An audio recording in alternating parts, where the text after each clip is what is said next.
se ha transformado en una dictadura. ¿Por qué nosotros consideramos al gobierno de Nicolás Maduro una dictadura? Bueno, por múltiples razones.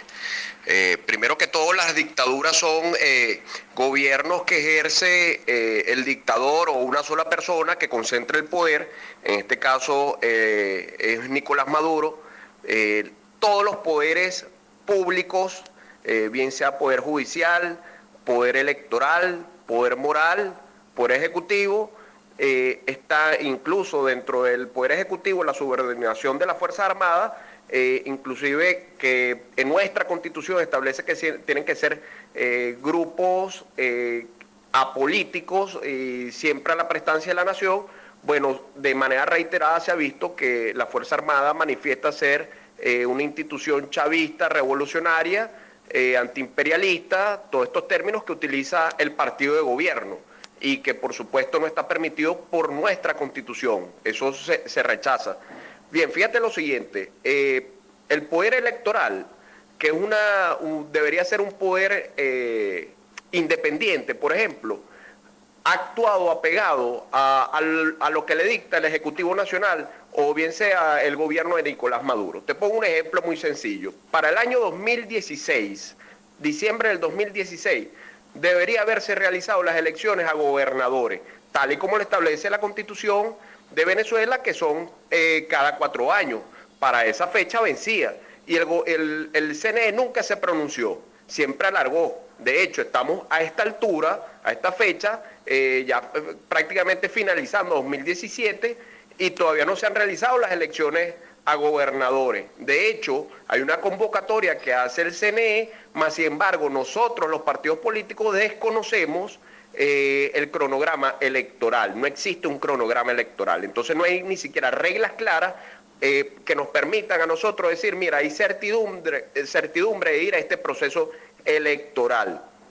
Eso es para que tú tengas una idea de cómo juega el gobierno a través de las instituciones.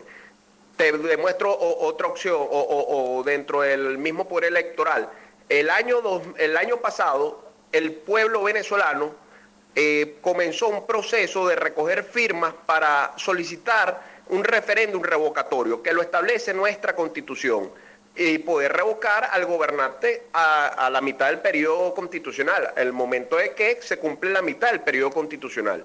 Nosotros fuimos y recogimos firmas. El CNE puso todas las trabas, que la comunidad internacional sabe que ocurrió, todas las trabas, y siempre el CNE en vocera de Tibisay Lucena manifestó de manera reiterada que un proceso eleccionario de este tipo refrendario requería al menos 7 meses para organizarse, pero caso contraproducente que vimos al presidente Maduro el 1 de mayo convocando una Asamblea Nacional Constituyente, y la presidenta de la Asamblea Nacional en tan solo horas dijo, vamos a ese proceso y eso lo podemos hacer para finales de julio, es decir, en 1 mes y medio. Entonces ahí tú ves la parcialidad que tienen estos funcionarios públicos. ¿Por qué se presentan elecciones en octubre para las alcaldías? Si ustedes consideran que el sistema electoral está corrompido y no da garantías.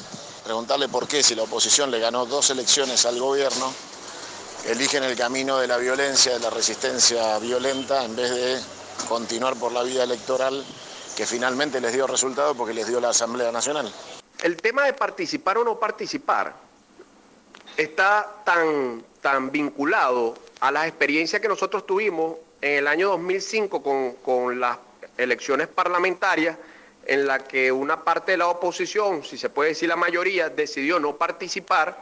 Nosotros en ese entonces éramos minoría en intención de voto, representamos algo así como el 35-40% de los electores, más sin embargo decidimos dentro de la estrategia no participar porque se buscaba dejar en evidencia que el gobierno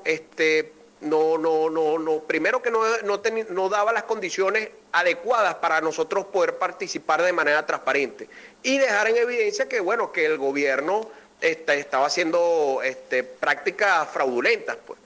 El tema es que el hecho de nosotros no haber participado significó que le entregamos al gobierno de Hugo Chávez el parlamento entero. Es decir, allí todos fueron del partido de gobierno. Y de allí fue donde comenzó el proceso en el que Hugo Chávez agarró más poder, en el que agarró a PDVSA, controló a PDVSA, en el que controló los otros poderes a través del Parlamento Nacional. Y fue un error que nosotros aprendimos. Hoy estamos pagando las consecuencias de eso y no podemos volver a cometer los mismos errores. Es decir, debemos aprender y seguir adelante. Nosotros, el compromiso con el voto, y es a través del voto que nosotros vamos a organizarnos, motivar a nuestra gente y movilizarla para lograr demostrar, sobre todo, que en estas elecciones en la Asamblea Nacional Constituyente, que ellos dijeron que sacaron 8 millones de votos, pues vamos a dar evidencia de que primero no tienen esos 8 millones de votos, que nosotros vamos a ganar la gran mayoría de las gobernaciones y que la oposición es mucho más fuerte que el gobierno. Siempre hemos mantenido, por supuesto, dentro de nuestra estrategia, es a través o la vía del voto como un mecanismo para nosotros lograr la solución política, porque primero hay que hacer los cambios políticos para adentrarnos en las soluciones económicas y sociales que tiene nuestro país. Evidentemente, nosotros desde el año 2005, y eso concierne al partido Primero Justicia, ha mantenido la tesis de que es por medio de las elecciones de movilizar, de organizar, de convencer a los venezolanos de que es el mecanismo del voto el instrumento más poderoso para nosotros lograr vencer a los gobiernos de este carácter, pues, totalitario. En el caso de Chávez, que era un tipo totalitario, era un mandatario totalitario, más sin embargo era un mandatario que tenía alta popularidad dentro de los sectores populares. Más sin embargo, nosotros, si tú observas los números electorales de la oposición, desde el año 2005 vienen en crecimiento. Es decir, porque nosotros siempre hemos apostado a la vía del voto como el mecanismo para lograr salir de esta crisis política que ya trae muchos años atrás. No es nada más Maduro. Esto se viene arrastrando desde la época de Hugo Chávez.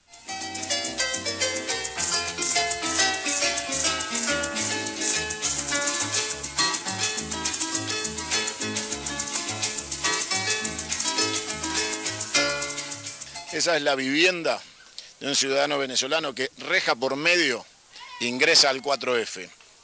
Pareciera que más que cuidarlo, los fusiles de la unidad lo cuida la gente. Es muy